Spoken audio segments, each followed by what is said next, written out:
Sejam todos bem-vindos ao canal Companheiros da Luz. Leitura do livro Libertação.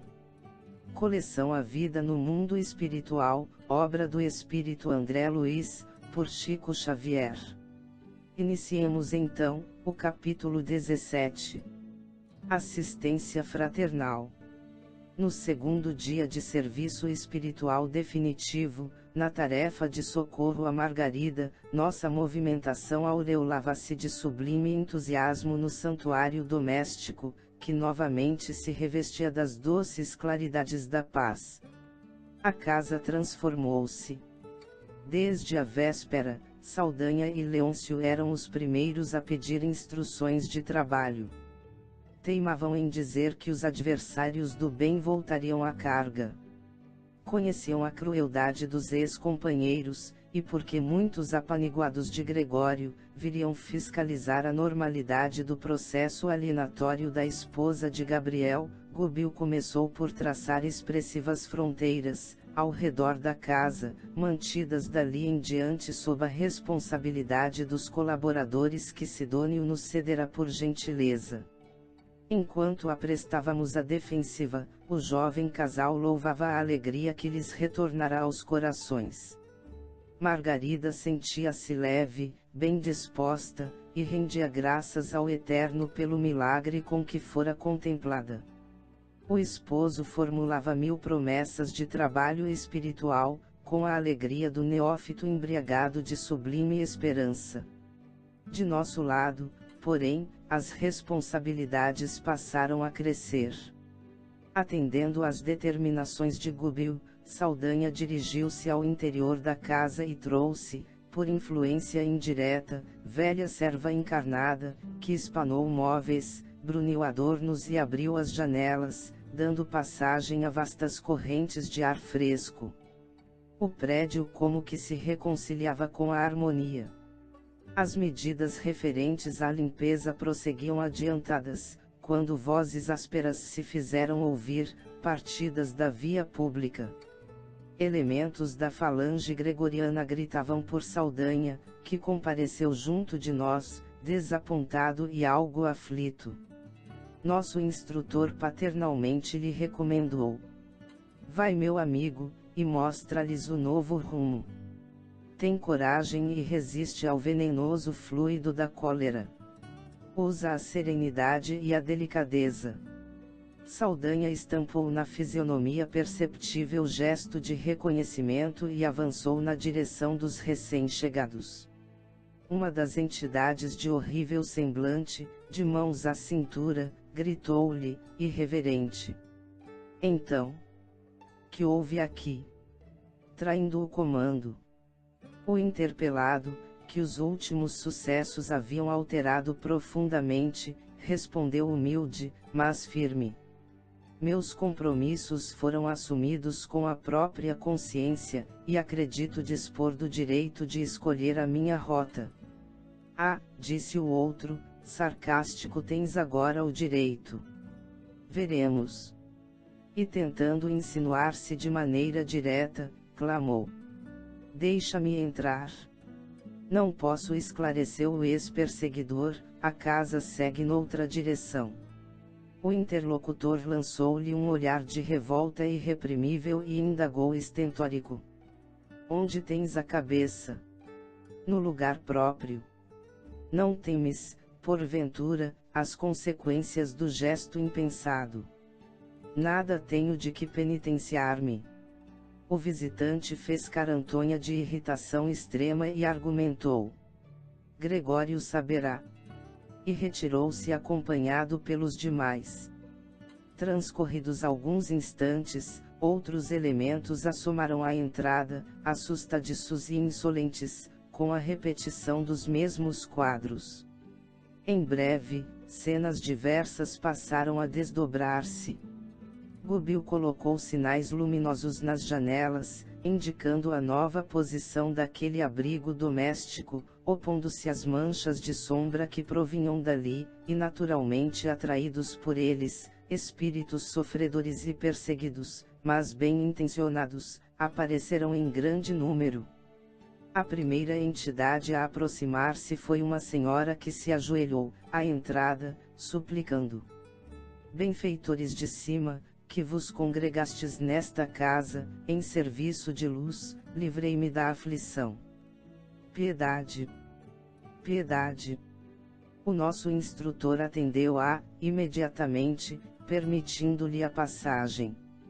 E, no pátio ao lado, contou em pranto que se mantinha, há muito tempo, num edifício próximo, segregada por verdugos impassíveis que lhe exploravam antigas disposições mórbidas para o vício.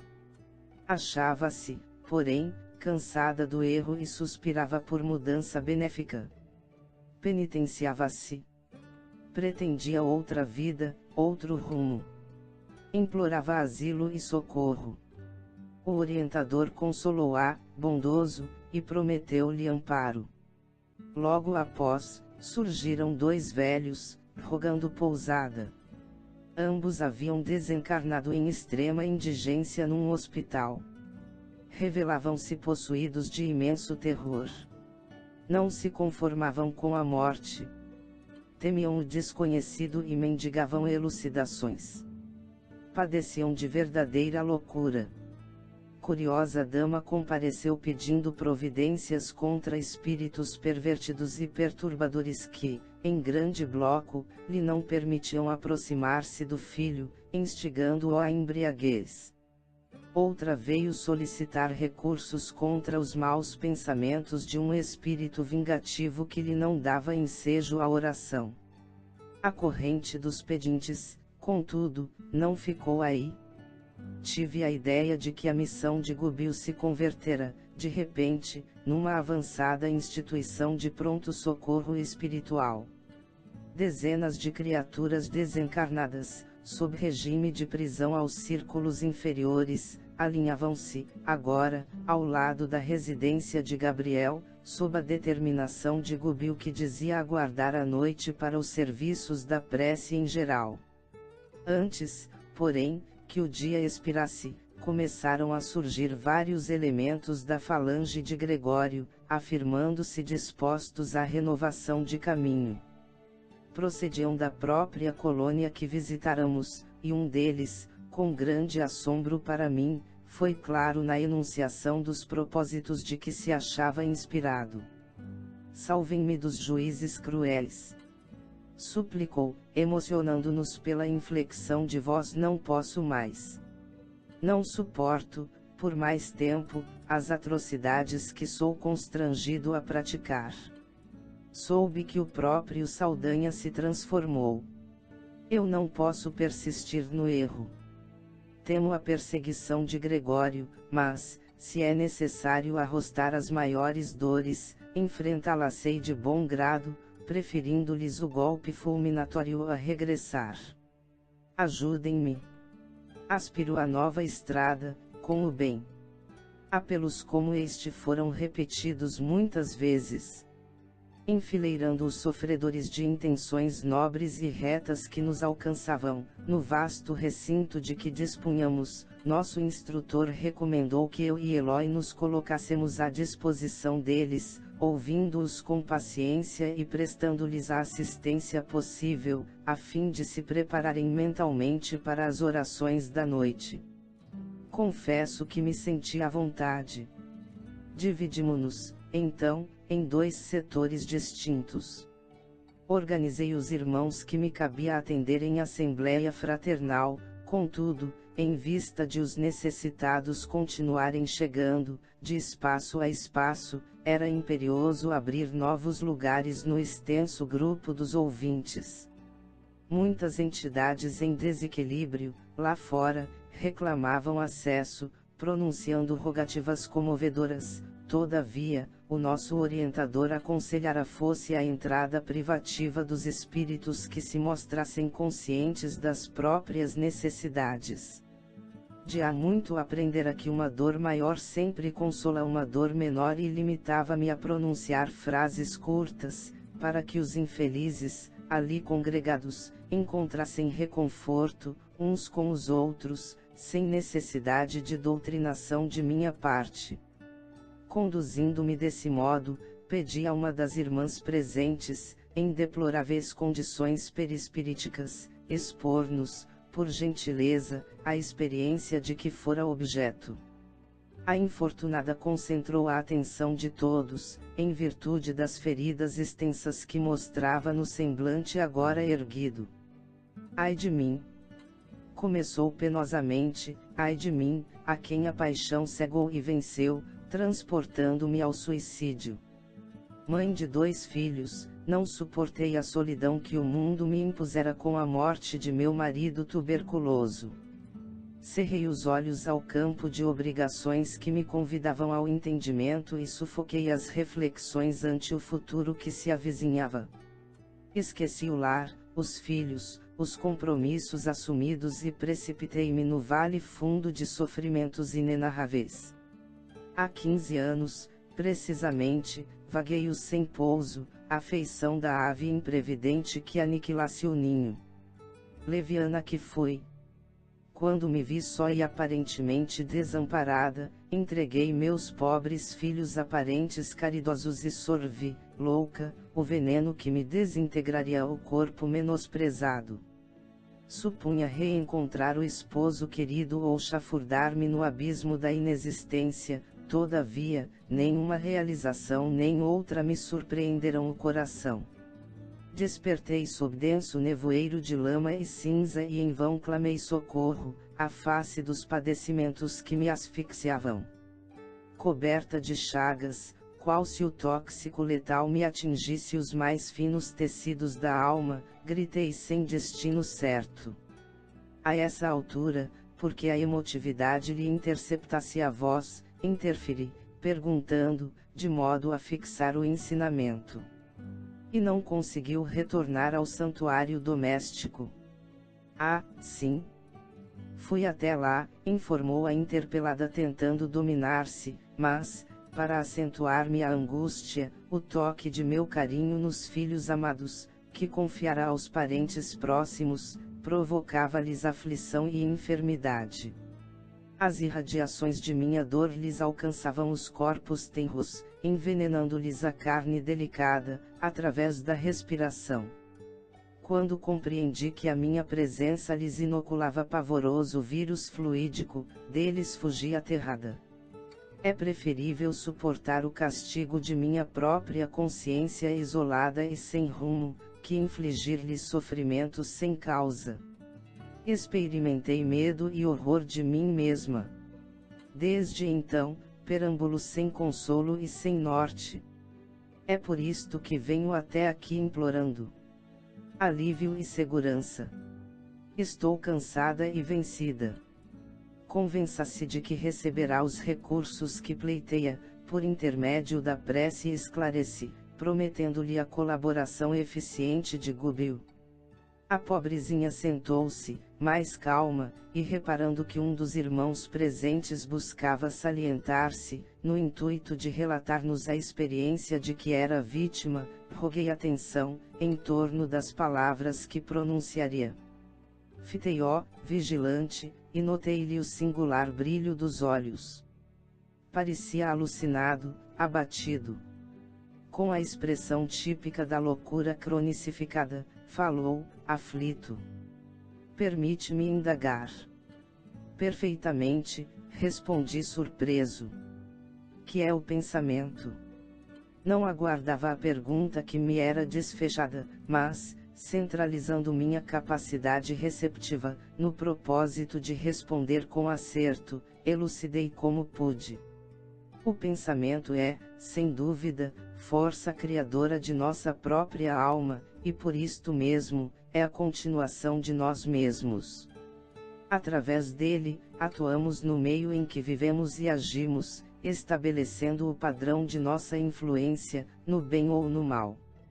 Ah, fez o estranho cavalheiro, um tanto atormentado, a explicação significa que as nossas ideias exteriorizadas criam imagens, tão vivas quanto desejamos. Indiscutivelmente. Que fazer então, para destruir nossas próprias obras, quando interferimos erroneamente, na vida mental dos outros? Auxilie-nos a apreciar seu caso, Contando-nos alguma coisa de sua experiência, pedi com interesse fraternal. O interlocutor, provavelmente tocado pelo tom de minha solicitação afetuosa, expôs a perturbação que lhe vagava no íntimo, com frases incisivas, quentes de sinceridade e dor. Fui homem de letras, mas nunca me interessei pelo lado sério da vida. Cultivava o xiste malicioso e com ele o gosto da volúpia, estendendo minhas criações à mocidade de meus dias. Não consegui posição de evidência, nos galarins da fama, entretanto, mais que eu poderia imaginar, impressionei, destrutivamente, muitas mentalidades juvenis, arrastando-as a perigosos pensamentos. Depois do meu decesso, sou incessantemente procurado pelas vítimas de minhas insinuações sutis, que me não deixam em paz, e enquanto isto ocorre, outras entidades me buscam, formulando ordens e propostas referentes a ações indignas que não posso aceitar.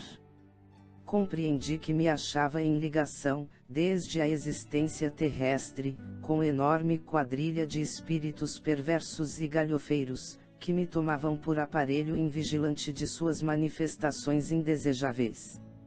No fundo, eu mantinha por mim mesmo, no próprio espírito, suficiente material de leviandade e malícia, que eles exploraram largamente, adicionando aos meus erros os erros maiores que intentariam em vão praticar, sem meu concurso ativo. Acontece, porém, que abrindo meus olhos à verdade, na esfera em que hoje respiramos, em vão busco adaptar-me a processos mais nobres de vida.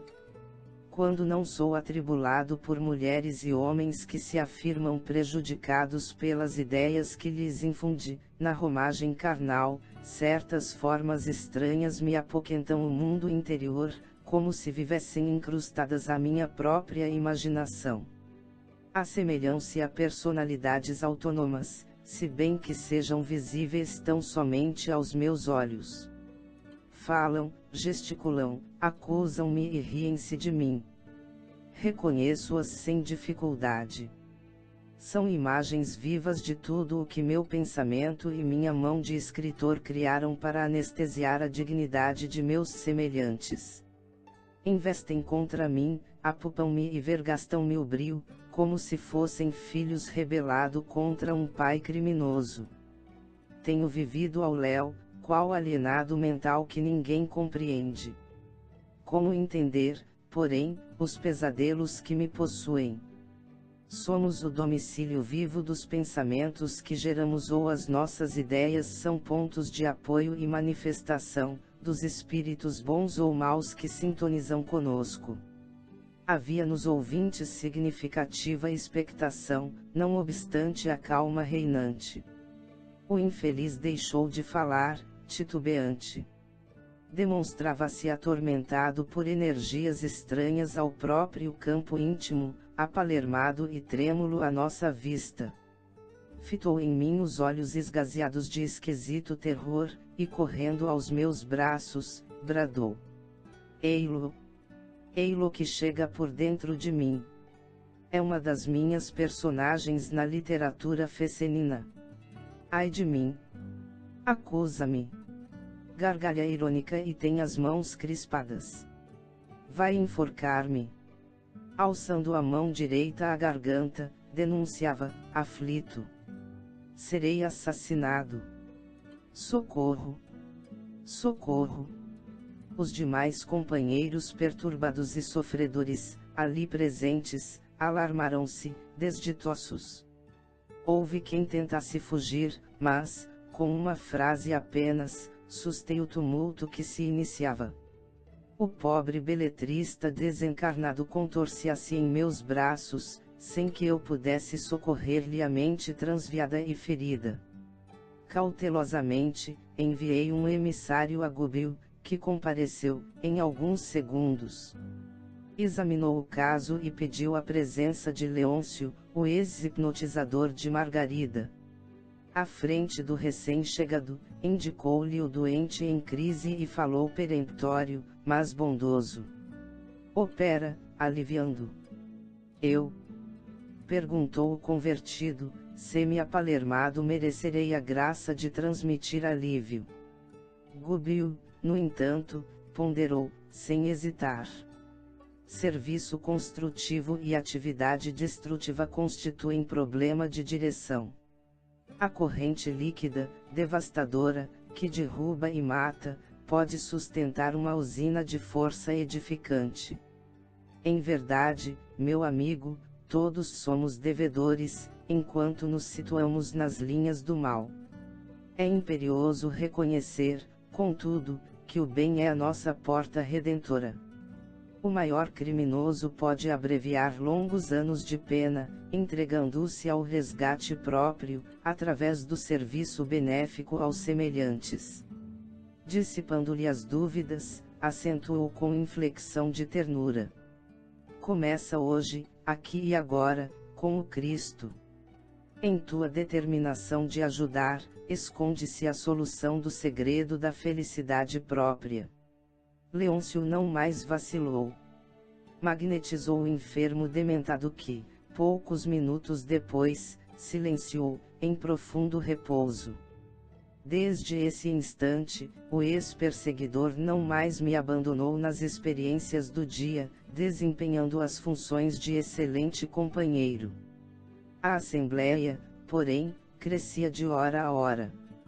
Entidades de boa intenção buscavam-nos sequiosas de paz e esclarecimento, mas, francamente, doía-me observar tanta ignorância, além da morte do corpo. Na maior parte dos presentes não surgia o mais leve traço de compreensão da espiritualidade. Raciocínios e sentimentos jaziam presos ao chão terrestre, vinculados a interesses e paixões, angústias e desencantos. E nosso orientador fora categórico, nas últimas informações que transmitira. A noite próxima a assinalar-nos-ia o término da permanência junto ao lar de Margarida e cabia-nos preparar quantos nos buscavam, famintos de conhecimento santificante, para os serviços de oração que ele pretendia realizar. Não convinha comparecessem desprevenidos de avisos salutares e oportunos, acerca das obrigações e esperanças que lhes competiam desenvolver. Em razão disso, interferi nas conversações, disseminando os esclarecimentos de que podia dispor. Ao entardecer, a conformação e o contentamento reinavam em todos os rostos. Nosso instrutor prometera conduzir os companheiros de boa vontade à esfera mais elevada, garantindo-lhes a passagem para a condição superior, e doce júbilo transparecia de todos os olhares. Na exaltação da fé e confiança que nos dominavam, simpática senhora pediu-me permissão para cantar um hino evangélico, ao que anui, prazeroso, e era de ver a beleza da melodia desferida em notas de maravilhoso encantamento. Alegre e reconfortado pela expressão do serviço que nos fora conferido, tinha meus olhos nublados de pranto, quando aos últimos versos do Cântico de Esperança, jovem dama, de triste fisionomia, avançou para mim e disse, em voz súplice: meu amigo, de hoje em diante adotarei novo rumo. Sinto, neste cenáculo de fraternidade, que o mal nos afundará invariavelmente nas trevas. Fixou os olhos lacrimosos nos meus e rogou, depois de comovente intervalo: promete-me, porém, a bênção do ouvido na esfera do recomeço. Fui mãe de 2 filhinhos, tão belos e tão puros como 2 estrelas, mas a morte me arrebatou muito cedo do lar. Mas não foi a morte o único algoz que me feriu, desapiedado. Meu marido, em 6 meses, esqueceu as promessas de muitos anos e entregou-me os 2 anjos à madrasta sem entranhas, que cruelmente os amesquinha. Há 20 meses luto contra ela, tomada de incoercível revolta, todavia, estou entediada do ódio que me constringe o coração. Preciso renovar-me para o bem, a fim de ser mais útil. Entretanto, meu amigo, tenho sede de esquecimento. Ajuda-me por piedade. Prende-me em algum lugar, onde minhas recordações amargas possam tranquilamente morrer. Não me deixes, por mais tempo, entregue aos caprichos que me arrastam. Minha inclinação ao bem é insignificante réstia de luz, no seio da noite do mal que me envolve. Compadece-te e ajuda-me. Não sei amar, ainda, sem o ciúme violento e aviltante. Entretanto, não ignoro que o Mestre Divino se entregou à cruz, em extrema renúncia. Não permitas que as minhas elevadas aspirações desta hora venham a perecer. As rogativas e lágrimas daquela mulher acordaram-me a lembrança viva do próprio passado. Eu também sofrera intensivamente para desvencilhar-me dos laços inferiores da carne. Sensibilizado, nela enxerguei uma irmã pelo coração e que me cumpria esclarecer e amparar. Abracei-a, comovido, como se o fizesse a uma filha, chorando por minha vez. E refletindo nas dificuldades de quantos empreendem a reveladora viagem da morte, sem bases de verdadeiro amor e de legítimo entendimento nos corações que permanecem à retaguarda, exclamei: sim, farei tudo quanto estiver em minhas forças para auxiliar-te. Fixa-te em Jesus e doce esquecimento do perturbado campo terrestre te balsamizará o espírito, preparando-te para o voo às torres celestes. Serei teu amigo e desvelado irmão. Ela abraçou-me, confiante, como a criancinha quando se sente segura e feliz. Chegamos ao final deste capítulo.